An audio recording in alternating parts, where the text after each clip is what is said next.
ये हमारी 5 बातें याद कर लो, आप सदैव सुखी रहोगे। पहला, रोज ठाकुर जी का चरणामृत पियो, अकाल मृत्यु आपकी नहीं होगी। समस्त रोगों का नाश करने की सामर्थ्य चरणामृत में। दूसरा नियम, घर से जब निकलो कम से कम 11 बार इस मंत्र का स्मरण करो। अंगुली से गिनना 11 और कृष्णाय वासुदेवाय हरे परमात्मने प्रणत क्लेश नाशाय गोविंदाय नमो नमः। कभी आपका एक्सीडेंट नहीं हो सकता, कभी आप दुर्घटना में कभी नहीं फंसेंगे, और फंसेंगे भी तो आप सेफ निकल आएंगे। कभी भी 24 घंटे में 20-30 मिनट ऐसे निकालो जो घर में अपने ठाकुर के सामने बैठकर नाम संकीर्तन कर सको। चौथी बात, 11 दंडवत रोज नियम ले लो। ठाकुर जी घर में जो विराजमान है, कृष्ण को जो प्रणाम करता है उसका पुनर्जन्म नहीं होता। ये हमारी बातें याद कर लो। पहली बात, रोज चरणामृत। दूसरी बात, घर से निकलने के पहले 11 बार कृष्णाय वासुदेवाय इस मंत्र का जाप करो। तीसरी बात, नाम संकीर्तन 20-30 मिनट अपने घर में करो, जितना आनंद पूर्वक खुद डूब करके नाम संकीर्तन करो। चौथी बात, भगवान को 11 साष्टांग दंडवत करो। और पांचवी बात, वृंदावन की रज ले जाओ, जरा सी रज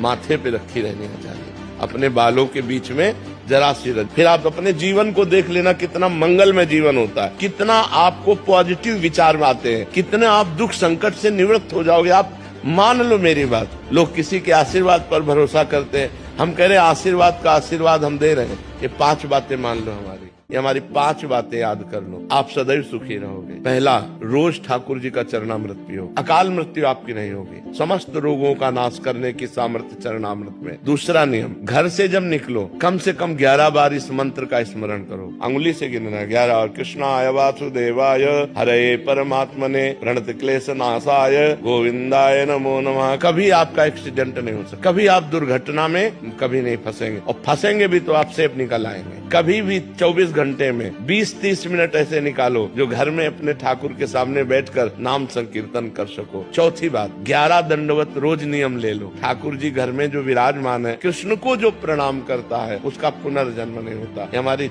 बातें याद कर लो। पहली बात, रोज चरणामृत। दूसरी बात, घर से निकलने के पहले 11 बार कृष्णाय वासुदेवाय इस मंत्र का जाप करो। तीसरी बात, नाम संकीर्तन 20-30 मिनट अपने घर में करो, जितना आनंद पूर्वक खुद डूब करके नाम संकीर्तन करो। चौथी बात, भगवान को 11 साष्टांग दंडवत करो। और पांचवी बात, वृंदावन की रज ले जाओ, जरा सी रज माथे पे रखी रहनी चाहिए, अपने बालों के बीच में जरा सी रज। फिर आप अपने जीवन को देख लेना, कितना मंगलमय जीवन होता है, कितना आपको पॉजिटिव विचार आते हैं, कितने आप दुख संकट से निवृत्त हो जाओगे। आप मान लो मेरी बात, लोग किसी के आशीर्वाद पर भरोसा करते हैं, हम कह रहे हैं आशीर्वाद का आशीर्वाद हम दे रहे हैं। ये 5 बातें मान लो हमारी।